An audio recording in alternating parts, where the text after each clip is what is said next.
Well, we've always told you that when things are happening at the White House, we would be the first on the scene, family first, breaking news, especially when it comes to what's happening in the United States and politics, because of the flow down effect. Anyway, arrived in the United States last night and it was all happening. President Biden has stood down. We're not actually sure if he knows about the fact that he has stood down, still waiting to hear back from that. He hasn't surfaced. Even here on a Monday morning, which it is, there's no sign of him. I saw a big crowd on the lawn on the other side of the White House and wondering if that was actually a search party to try and find him, but nobody has seen President Biden. Was he forced out? It's interesting, the Democrats always say that Trump is going to be the worst thing for democracy, and yet a democratically elected candidate for the Democrat Party has been forced out. So go figure on the democracy. So it's a free-for-all now, and at the upcoming Democrat convention they are going to be tussling over who should be the next nominee. Sure, everybody's saying Kamala Harris, but the fact of the matter is it's a toss-up, and there's going to be a bit of a bun fight on the Democrat floor, and I think there's probably a whole lot of lobbying going on at the moment, although in that place there I think there's possibly a whole lot of snoozing. Doesn't seem to be a lot of reaction. In fact, I accidentally walked onto a area that you weren't supposed to, asked by the Secret Service if I had a ticket. Well, I didn't.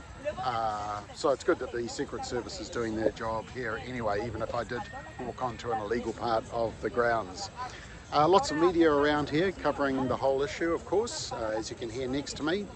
And look, Biden may have gone, which is good news, one of the most liberal, radical presidents we have seen, but the next one in line is no better. Kamala Harris, if she does get the nomination, very pro-abortion, pro-transing, pro all the issues that we certainly don't support, and also not supportive of Israel. And speaking of Israel, security is very tight here around the White House because of the fact that Benjamin Netanyahu is visiting this week, and so security very tight for that particular event.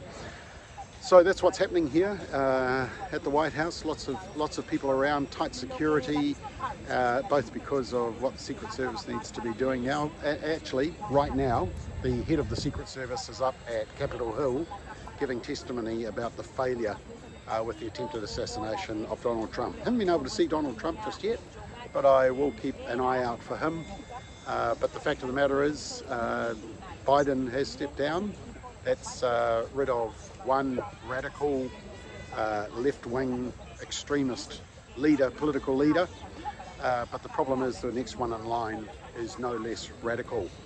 You'll be interested to watch just the McBLOG that I did where I examined J.D. Vance, who is the running mate for Trump. He has quite a conservative record actually, and we examine it in detail, so watch the latest McBLOG. And in fact, on the plane over I watched the Hillbilly Eulogy, is that what it's called? It's the movie actually about J.D. Vance's life as he grew up. It's a fascinating watch. You can watch it on Netflix.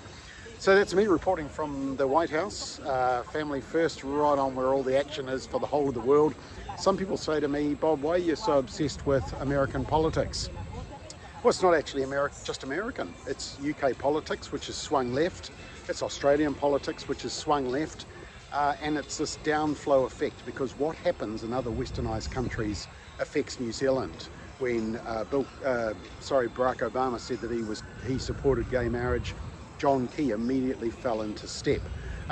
There's been legalisation of recreational marijuana in US states. We can see the impact it's having in states like Colorado and Oregon. Oregon have decriminalised all drugs.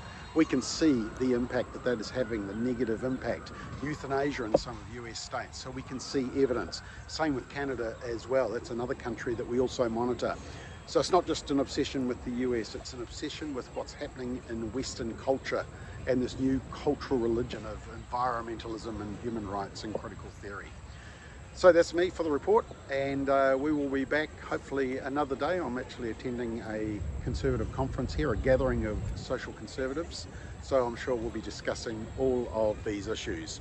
Anyway, don't forget to check out Simon O'Connor with his Solid Ground. There's no